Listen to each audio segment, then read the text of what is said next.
صلی اللہ تعالی علیہ وسلم۔ حضور نبی کریم صلی اللہ تعالی علیہ وسلم کا فرمان ہے کہ جب کوئی مسلمان درود شریف پڑھتا ہے تو اللہ تبارک و تعالی عز و جل اس کا نام اس کے والد کے نام کے ساتھ میرے پاس پیش کرتے ہیں، اور جب وہ سلام پیش کرتا ہے تو اللہ تبارک و تعالی میری روح کو اس کی طرف متوجہ کر دیتا ہے، تو میں اس کا سلام سنتا ہوں اور اس کو جوابی عنایت فرماتا ہوں۔ سبحان اللہ۔ تو جو نبی کریم صلی اللہ علیہ وسلم پر درود شریف پڑھتا ہے، سلام بھیجتا ہے، تو آقا علیہ الصلوۃ والتسلیم اس کے درود کو خود سنتے ہیں اور اس کے سلام کو سن کر اس کا جواب اس کو عنایت فرماتے ہیں۔ تو مسلمانوں کو چاہیے کہ اپنے نبی صلی اللہ علیہ وسلم کی محبت میں ڈوب کر کثرت کے ساتھ درود شریف پڑھا کریں اور سلام پیش کیا کریں کہ جتنا زیادہ آقا کی بارگاہ میں سلام پیش کریں گے انشاءاللہ تبارک و تعالی اتنا ہی زیادہ مرتبہ وہاں سے ہمیں جواب آئے گا، اور آقا علیہ الصلوۃ والسلام کی بارگاہ سے جب جواب آتا ہے تو سبحان اللہ، اس آنے والے کو سلام جس کے پر آ رہا ہے تو اس کی تو دونوں جہاں میں کامیابیاں ہیں۔ اللہ تعالیٰ نصیب فرمائے۔ ایک مرتبہ مل کر بآواز بلند درود پاک پڑھ لیجیے، اللہم صلی وسلم وبارک علی سیدنا و مولانا محمد النبی الامی الحبیب العالی القدر العظیم الجاہ وعلی آلہ وصحبہ وسلم، صلاۃ و سلام علیک یا رسول اللہ صلی اللہ تعالی علیہ وآلہ وسلم۔ محترم پیارے بھائیوں، ماہ رمضان گزر چکا ہے اور شمال المکرم کا مہینہ چل رہا ہے۔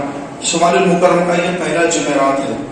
اللہ تبارک و تعالی عز و جل نے ماہ رمضان میں مسلمانوں کی مغفرت فرما دی، ان کے گناہوں کو بخش دیا، ان کے گناہوں کو نیکیوں میں تبدیل کر دیا، اور اس کے بعد عید کے دن جب اللہ تعالیٰ کے حضور لوگ عید کی نماز کے لیے جمع ہو کر عید کی نماز ادا کر کے جب گھروں کی طرف لوٹتے ہیں تو اللہ تعالیٰ ان سے راضی ہو چکا ہوتا ہے، ان کے گناہوں کو بخش دیا ہوتا ہے۔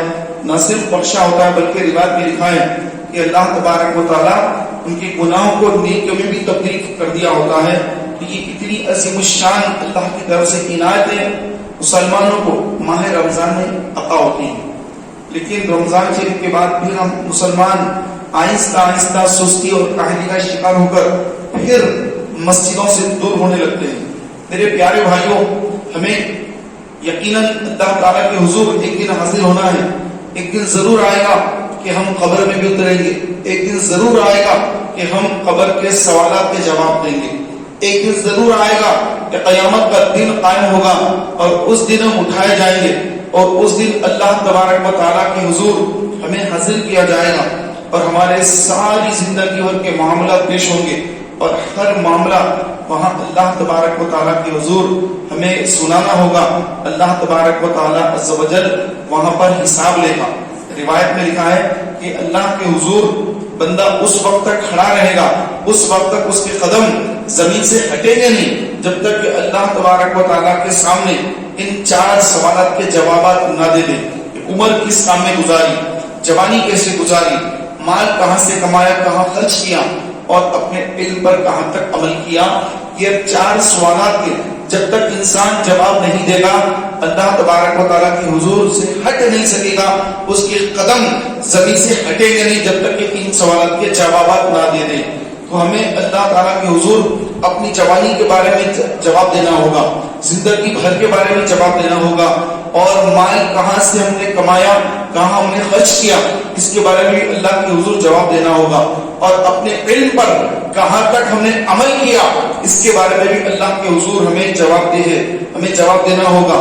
میرے پیارے بھائیوں، آج اللہ تبارک و تعالیٰ نے ہمیں بڑی آسانیاں اور مہلت دی ہے کہ تم کو میں نے مہلت دے دی ہے، تم کو میں نے ہر چیز کا اختیار دے دیا ہے کہ تم جو چاہو کرو، اختیار دیا اللہ نے۔ چاہے ہم مسجد میں آئیں یا نہ آئیں، ہمارے ہاتھ میں اختیار دے دیا اللہ نے۔ لیکن جب تم آؤ گے میدان محشر میں، قیامت کے روز اٹھائے جائیں گے تو تمہارے سامنے تمہارا حساب رکھ دیا جائے گا، تم پر ظلم نہ ہوگا، اور جس نے جیسا کیا ہے اس کی چھوٹی سی چھوٹی نیکی ہوگی تو وہ بھی وہ اس دن دیکھ لے گا، اور چھوٹا سے چھوٹا گناہ ہوگا تو وہ بھی اس دن دیکھ لے گا، کیونکہ اللہ کے معصوم فرشتے اس کے نامہ اعمال کو لکھ رہے ہیں، ہر چیز لکھی جا رہی ہے۔